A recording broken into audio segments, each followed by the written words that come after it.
Damla Nəşriyyatı 3-cü sinif Azərbaycan dili Yarpaq test kitabı səhifə 64 sual 1. Bu sualımız mürəkkəb sözlərin yazılışı bölməsinə aiddir. Hansı bənddəki şəkillərin adları birləşərək mürəkkəb söz yarada bilər? A bəndində uşaq və ev şəkilləri verilib. Bu sözlər mürəkkəb söz yaratmır. Ayrı-ayrılıqda işlənə bilən sadə sözlərdir. Bu yanlışdır. B bəndində kompüter və ev şəkilləri verilib, daha doğrusu bina şəkli verilib. Bu da yanlışdır. Bu iki söz birləşib mürəkkəb söz yarada bilməz. C bəndində balıq və qulaq şəkilləri verilib. Bu şəkilləri ifadə edən sözlər, yəni balıq və qulaq sözləri birləşsə mürəkkəb söz yaradar. Bu söz balıq qulağı sözü olar. Bitişik yazılan mürəkkəb sözdür. Deməli, doğru cavab C bəndi. Damla Nəşriyyatı 3-cü sinif Azərbaycan dili Yarpaq test kitabı səhifə 64 sual 2. Bu sualımız mürəkkəb sözlərin yazılışı bölməsinə aiddir. Söz birləşməsinin mürəkkəb sözdən fərqli cəhəti nədir? Biz bilirik ki, mürəkkəb sözlərin bitişik və defislə yazılma xüsusiyyəti var. Yəni, mürəkkəb sözlər ayrı yazıla bilməz. Amma söz birləşmələri ayrı yazılır. A bəndi yoxdur. Yəni, A bəndində deyilir ki, söz birləşmələri və mürəkkəb sözün fərqli cəhəti yoxdur. Amma bu yanlışdır. Onların fərqli cəhəti mövcuddur. B bəndi söz birləşməsi ayrı yazılır. Bəli, bu doğrudur. Söz birləşməsi ayrı, mürəkkəb söz isə bitişik və ya defislə yazılır. C bəndi söz birləşməsi bitişik və defislə yazılır. Xeyr, bu yanlışdır. Bu xüsusiyyət mürəkkəb sözə aiddir. Deməli, doğru məlumat B bəndində verilib. Yəni, söz birləşməsi və mürəkkəb sözü fərqləndirən xüsusiyyət B bəndində verilib. Ona görə də doğru cavab B bəndi. Damla Nəşriyyatı 3-cü sinif Azərbaycan dili Yarpaq test kitabı səhifə 64 sual 3. Bu sualımız mürəkkəb sözlərin yazılışı bölməsinə aiddir. Hansı mürəkkəb söz doğru yazılıb? Biz bilirik ki, mürəkkəb söz iki və daha artıq sözün birləşməsindən yaranır, defislə və bitişik yazıla bilər. A bəndində gözü tox sözü verilib. Bəli, bu mürəkkəb sözdür, amma gözü tox defislə yazılmır. Bitişik yazılan mürəkkəb sözdür. Yəni, burada mürəkkəb sözün yazılışında səhvə yol verilib. B bəndi gec tez. Bu söz doğru yazılıb. Gec tez defislə yazılan mürəkkəb sözdür. Və B bəndində də defislə yazıldığına görə, deməli, B bəndi doğrudur. C bəndi dəvə-dabanı. Dəvə-dabanı mürəkkəb sözdür, amma bitişik yazılmalıdır. Ümumiyyətlə, mürəkkəb sözlər ya bitişik ya da defislə yazılır. Yəni, ayrı yazılmır. Ona görə C bəndi də yanlışdır. Doğru yazılan mürəkkəb söz B bəndində olduğuna görə doğru cavab B bəndi. Damla Nəşriyyatı 3-cü sinif Azərbaycan dili Yarpaq test kitabı səhifə 64 sual 4. Bu sualımız mürəkkəb sözlərin yazılışı bölməsinə aiddir. Hansı şardakı mürəkkəb sözlər düzgün yazılmışdır? Mürəkkəb sözlər bitişik və ya defislə yazıla bilər. İndi gəlin biz verilən bəndlərə nəzər salaq. A bəndi. Burada iki mürəkkəb söz verilib. Birinci sözümüz gec tez, ikinci sözümüz oğul uşaq sözüdür. Burada gecdir. Elə birinci sözə baxsaq, bu gec tez sözüdür. Əks mənalı sözlərin birləşməsindən yaranan mürəkkəb sözdür. Yazılışı səhvdir. Çünki gec tez sözü defislə yazılmalıdır. Deməli, elə ilk sözdən uyğunluq pozulduğuna görə A bəndi doğru bənd deyil. B bəndi, bacı-qardaş, meşəbəyi. Bacı-qardaş sözü defislə yazılan mürəkkəb sözdür. Yazılışı doğru deyil. Ona görə B bəndi də yanlışdır. Yəni, verilən mürəkkəb sözlərdən ilkinin yazılışı səhv olduğu zaman elə həmin bəndi doğru bəndlər sırasından çıxara bilərik. C bəndi, dərə-təpə, get-gəl. Burada iki mürəkkəb söz verilib, hər ikisi defislə yazılıb və yazılışları doğrudur. Həm dərə-təpə sözü, həm də get-gəl sözü əks mənalı sözlərin birləşməsindən yaranan mürəkkəb sözlərdir. Və biz bilirik ki, belə sözlər defislə yazılır. Deməli, doğru mürəkkəb sözlər yazılışı C bəndindədir. Doğru cavab C bəndi. Damla Nəşriyyatı 3-cü sinif Azərbaycan dili Yarpaq test kitabı səhifə 64 sual 5. Bu sualımız mürəkkəb sözlərin yazılışı bölməsinə aiddir. Hansı şəkli ifadə edən mürəkkəb söz bitişik yazılmır? Mürəkkəb sözlər ya bitişik yazılır, ya da defislə yazılır. Gəlin biz verilən şəkilləri ifadə edən sözləri müəyyən edək və onların yazılışlarını qeyd edək. A bəndində toz-soran şəkli verilib. Toz-soran mürəkkəb sözdür. Toz-soran şəklində yazılır, yəni bitişik yazılan mürəkkəb sözdür. Və bizdə şərtdə soruşulur ki, hansı şəkli ifadə edən mürəkkəb söz bitişik yazılmır. A bəndində toz-soran şəkli verilir və biz müəyyən etdik ki, bu bitişik yazılan mürəkkəb sözdür. Deməli, A bəndi doğru deyil. B bəndi. Burada toyuq-cücə şəkli verilib. Toyuq-cücə mürəkkəb sözdür, defislə yazılır. Çünki yaxın mənalı sözlərin birləşməsindən yaranıb. Toyuq-cücə. Deməli, bu defislə yazılan mürəkkəb sözdür, yəni bitişik yazılmır. B bəndi doğrudur. C bəndində ayaqqabı şəkli verilib. Ayaqqabı mürəkkəb sözdür. Ayaqqabı bitişik yazılır. Deməli, C bəndi də doğru deyil. Çünki C bəndində də bitişik yazılan mürəkkəb söz vardır. Bitişik yazılmayan mürəkkəb sözü ifadə edən şəkil B bəndində olduğuna görə doğru cavab B bəndi. Damla nəşriyyatı, 3-cü sinif Azərbaycan dili yarpaq test kitabı, səhifə 64, sual 6. Bu sualımız mürəkkəb sözlərin yazılışı bölməsinə aiddir. Hansı məlumat səhvdir? Deməli, bizdən səhv olan cavab soruşulur. A bəndi. Əks mənalı sözlərin birləşməsindən yaranan mürəkkəb sözlər defislə yazılır. Bəli, bu doğrudur. Məsələn, nümunə üçün yazaq. Gec tez. Gec tez. Və ya gecə gündüz, səhər axşam əks mənalı sözlərdir və defislə yazılır. Deməli, A bəndi doğru deyil. Çünki burada doğru məlumat verilir və bizdən səhv olan məlumat soruşulur. B bəndi. Eyni sözün təkrarı ilə yaranan mürəkkəb sözlər defislə yazılır. Bu da doğrudur. Məsələn, tez-tez. Eyni sözün təkrarı ilə yaranan mürəkkəb sözdür və gördüyünüz kimi defislə yazılır. B bəndindəki məlumat da doğru olduğuna görə və bizdən səhv olan cavab soruşulduğuna görə, səhv məlumat soruşulduğuna görə B bəndi də doğru deyil. C bəndi. Müxtəlif mənalı sözlərin birləşməsindən yaranan mürəkkəb sözlər ayrı yazılır. Bu yanlışdır. Məsələn, müxtəlif mənalı sözlərin birləşməsindən yaranan bir mürəkkəb söz qeyd edək. İstiot. İstiot. Müxtəlif mənalı sözlərin birləşməsindən yaranıb, amma bitişik yazılır. Ümumiyyətlə, mürəkkəb sözlər ayrı yazıla bilməz. Mürəkkəb sözlər ya bitişik yazılır, ya da defislə yazılır. Deməli, C bəndindəki məlumat səhv olduğuna görə və bizdə də şərtdə səhv olan soruşulduğuna görə doğru cavab C bəndi. Damla nəşriyyatı, 3-cü sinif Azərbaycan dili yarpaq test kitabı, səhifə 65, sual 7. Bu sualımız mürəkkəb sözlərin yazılışı bölməsinə aid olan mətnlə bağlı sualdır. Mətnlə əlaqəli olduğuna görə sualımızı cavablandırmaq üçün əvvəlcə mətnimizi oxumalı, daha sonra sualımıza nəzər salmalıyıq. Yaşılbaş ördəklər kütləsi 850-1400 qram olan quşlardır. Tək, cüt-cüt və sürü halında yaşayırlar. Miqrasiya və qışlama vaxtı həm qamışlıqlar, həm də açıq su sahələri bu quşların yaşayış yerləridir. Bu quşlara ilin bütün fəsillərində Xəzərin Azərbaycan hissəsinin sahil boyunda rast gəlinir. Gəlin indi biz sualımıza nəzər salaq.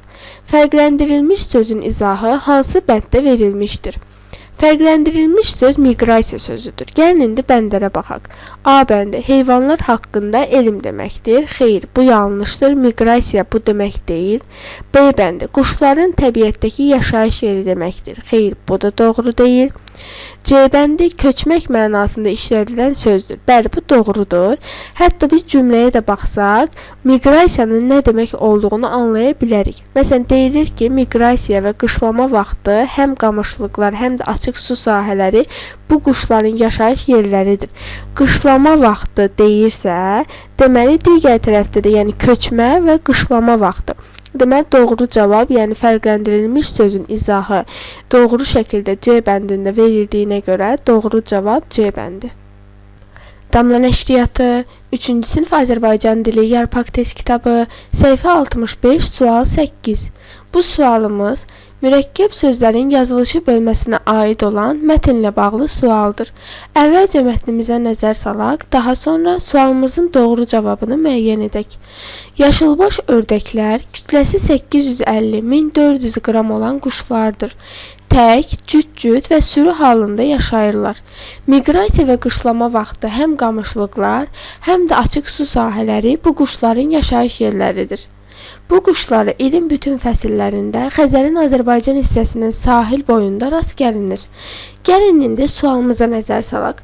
Yaşılbaş ördək haqqında verilmiş məlumatlardan hansı mətndə qeyd olunub? A bəndi, dimdiyi zeytun sarısı, ayaqları narıncı rəngdədir. Belə bir məlumat mətndə yoxdur. Doğrudur. Mətnin kənarındakı şəkildə bu göstərilib.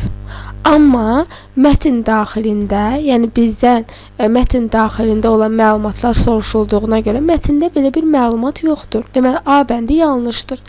B bəndi, bitki və onurğasız heyvanlarla qidalanır.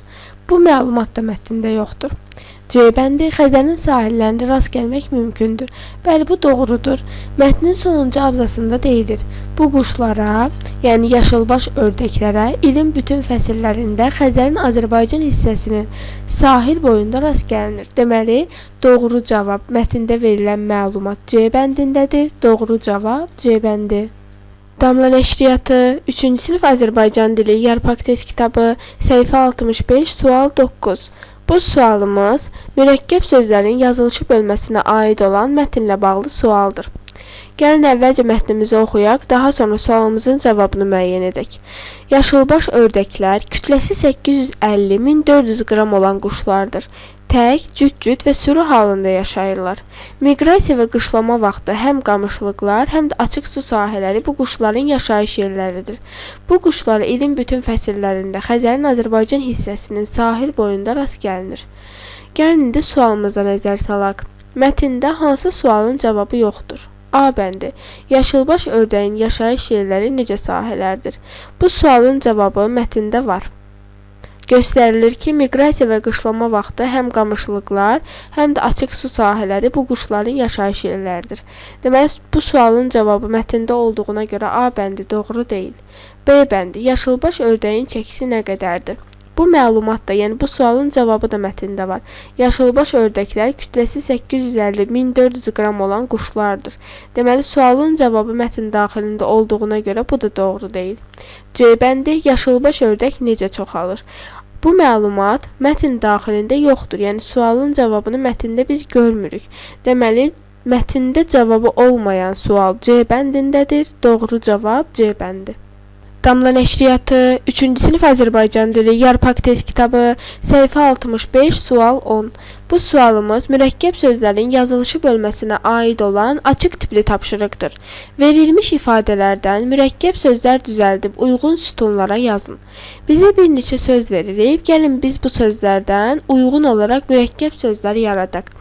Məsələn, ilk iki sözdən mürəkkəb söz yarada bilərik. Uzun saç. Uzun saç mürəkkəb sözdür və bitişik yazılır. Deməli, bitişik yazılanların altından biz bu sözü yazmalıyıq. Uzun saç, bitişik yazılır. Bu iki sözü silək. Sonra, gecə və gündüz sözləri də yanaşı işlənib və bunlar da mürəkkəb söz yarada bilər.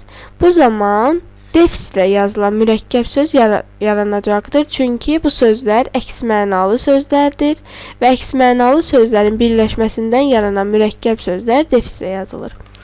Sonra dost tanış. Bunları da silək. Dost tanış da defislə yazılır. Yaxın mənalı sözlərin birləşməsindən yaranan mürəkkəb sözdür və defislə yazılır. Sonra oğul, üz, uşaq və yumuşaq sözləri.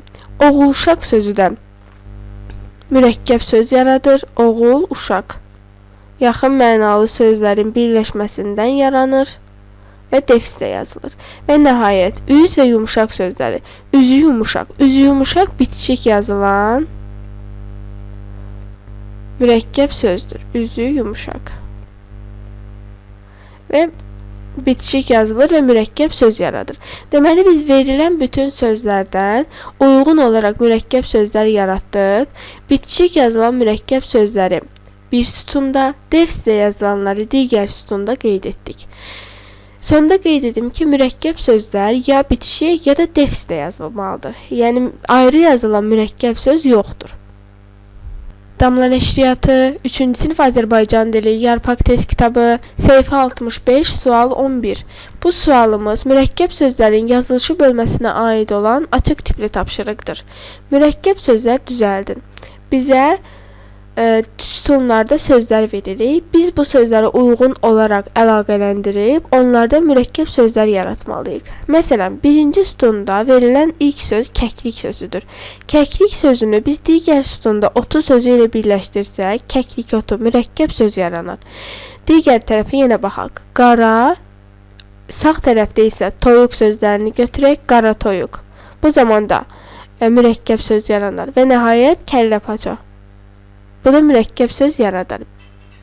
Biz hər iki sütundakı sözlərə uyğun olaraq əlaqələndirdik və mürəkkəb sözlər yaratdıq. Damla Nəşriyyatı 3-cü sinif Azərbaycan dili Yarpaq test kitabı səhifə 65 sual 12. Bu sualımız mürəkkəb sözlərin yazılışı bölməsinə aid olan açıq tipli tapşırıqdır. Birləşərək defislə yazılan mürəkkəb sözlər əmələ gətirən ifadələri seçin. Biz bilirik ki, mürəkkəb sözlər bitişik və ya defislə yazıla bilər.